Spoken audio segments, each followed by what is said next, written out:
This is All India Radio. Now we bring a discussion on President election in India. The participants are PDT Achary, former Secretary General, Lok Sabha, and Neelabh Srivastava, journalist.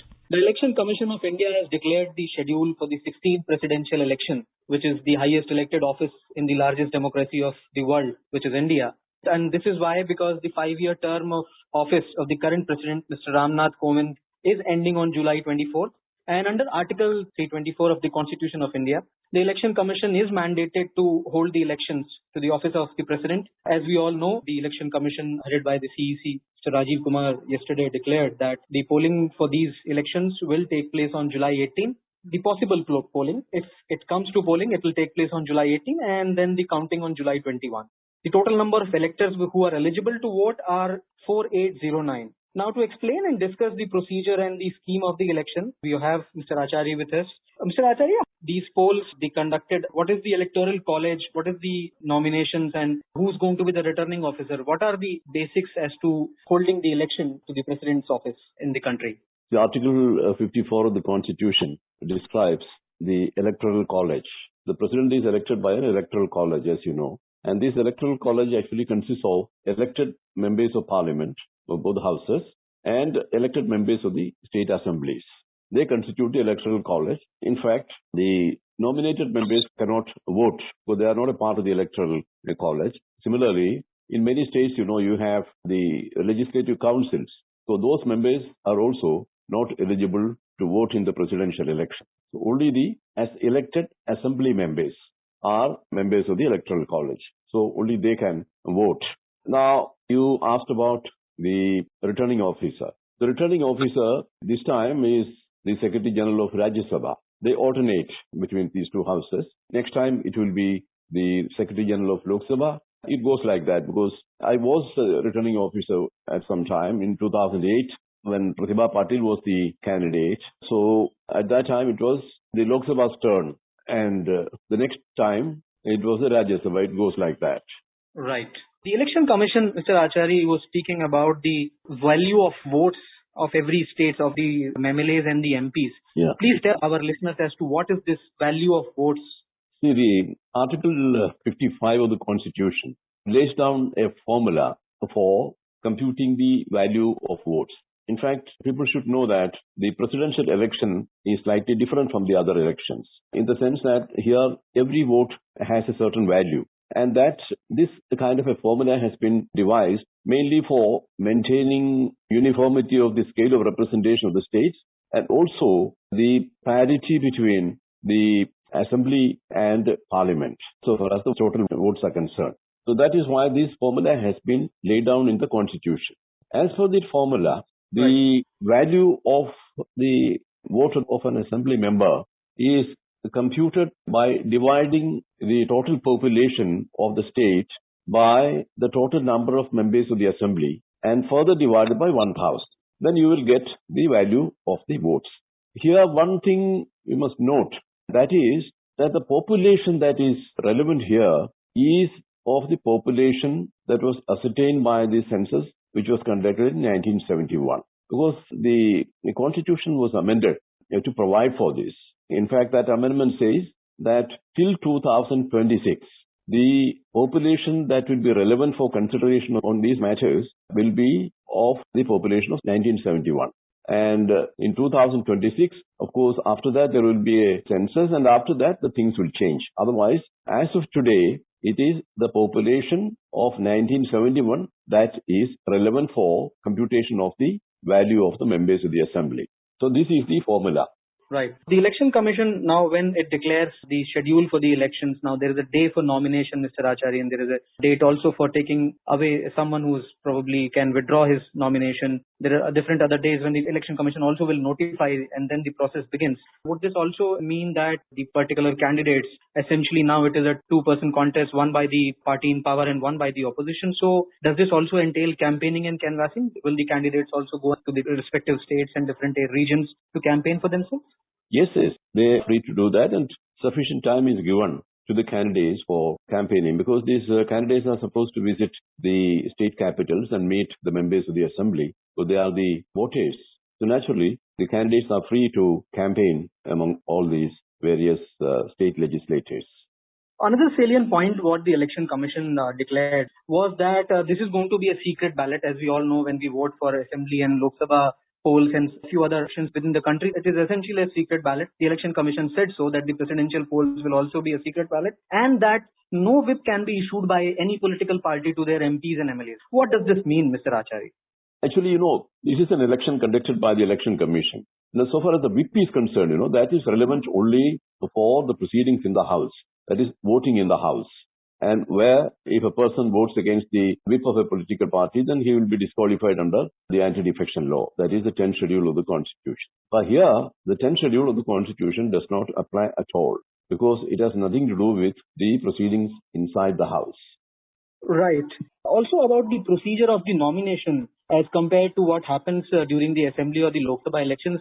How is the nomination done in these polls, Mr. Achary? As in, how many number of MPs or MLAs, because they form the electoral college. So what is the kind of nomination that these legislators can do?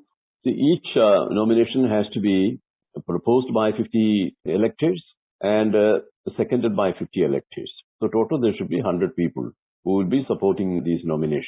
And these people who propose or people who second, they should be electors. That means they should be either MPs or MLAs. So that is the condition that has been laid down. One important point that the Election Commission stressed upon, and I remember myself there was some issue with regard to this, maybe probably the last presidential election, was the use of a particular pen when the voting is done. What exactly is this rule, Mr. Achary?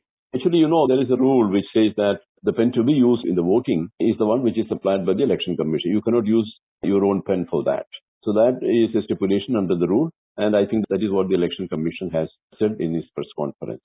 Right. Going by the experiences that you had in the past, you yourselves were a returning officer, as you said, in 2008. So what exactly goes about into till the day of polling? The commission says that if it comes to polling, now I also would want you to explain to our listeners as to why this particular word that the commission says that if it comes to polling, then the polling would happen on a particular day. It is July 21st.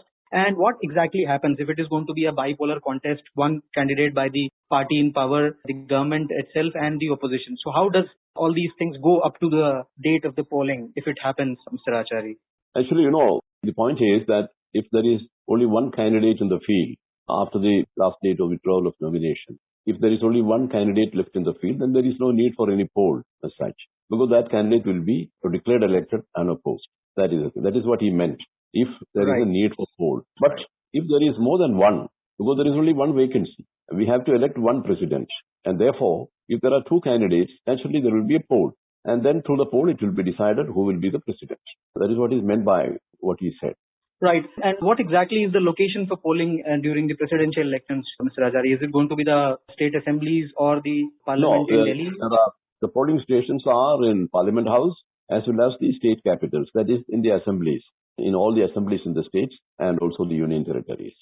In the days to come, we will get to know who are the nominees of the government or the party in power or also of the opposition. So what are the things that they should be keeping in mind? What are the grounds on which probably their nominations can also go invalid?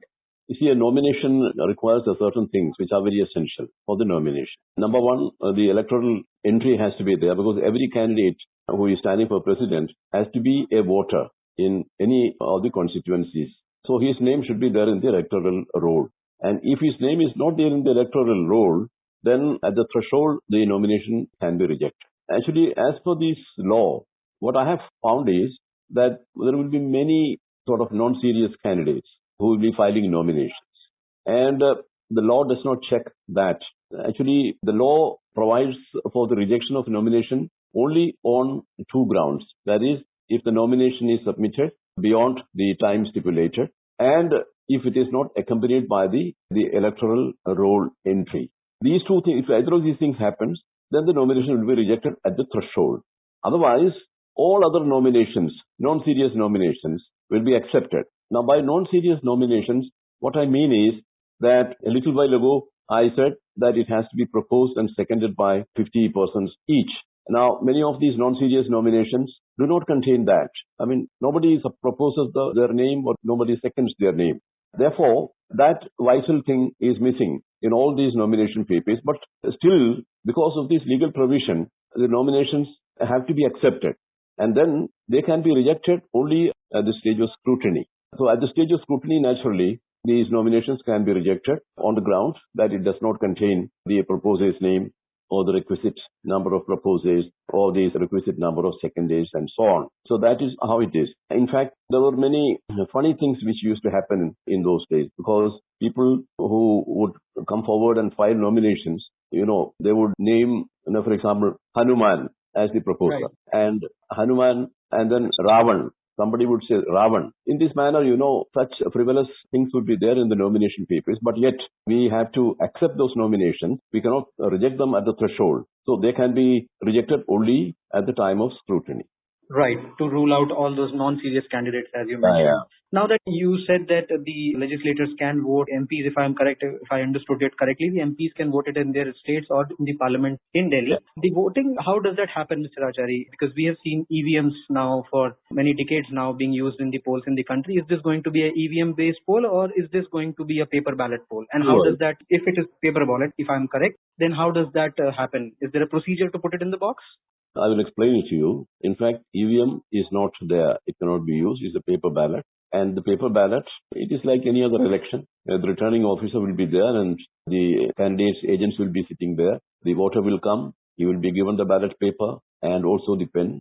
He will go into a cubicle where he will sit and he will tick mark with that particular pen which is given to him. And after that, he can fold it and put it in a box. So this is the process. How does the counting of votes take place, Mr. Achary? Because these are not too many votes, but then still it is a manual affair. So how does that happen? Does it happen in different centers of the country or does it happen in Delhi at the central level? No, it is done in the Parliament House because all these ballot boxes will be transported from various state capitals to Delhi under very strict police surveillance and all that, escort. So they are brought here and kept in the particular designated room in the Parliament House. And at the time of counting, in the presence of all the people, the seal will be broken. And as it happens in other elections, the counting is the same. There is no special system or method of counting. The only thing is that here, as per the value, the votes are more than 10 lakh or something. I think it is about 10,86,431 to be exact. Correct. But actually, the total number of assembly members as per today is around 4,000 or something. But the total number of votes will be 10,86,431. So actually the counting will be of the votes polled. But after that, we have to do a little computation as per the value. Because different states, MLAs have different values. Then their value of the votes, will have to be counted according to that. So that is it. Right. Thank you so much for sharing your points and from the very experienced points, Mr. Achary. Thank you very much for speaking to us. Thank you. You were listening to a discussion on President election in India. The participants were P.D.T. Achary, former Secretary General, Lok Sabha, and Neelabh Srivastava, journalist. This program was produced and presented by the News Services Division of All India Radio. You can listen to it on our mobile app, News on AIR. This program is also available on our YouTube channel, News on AIR Official. You may email opinion about this program at airnsdtalks@gmail.com.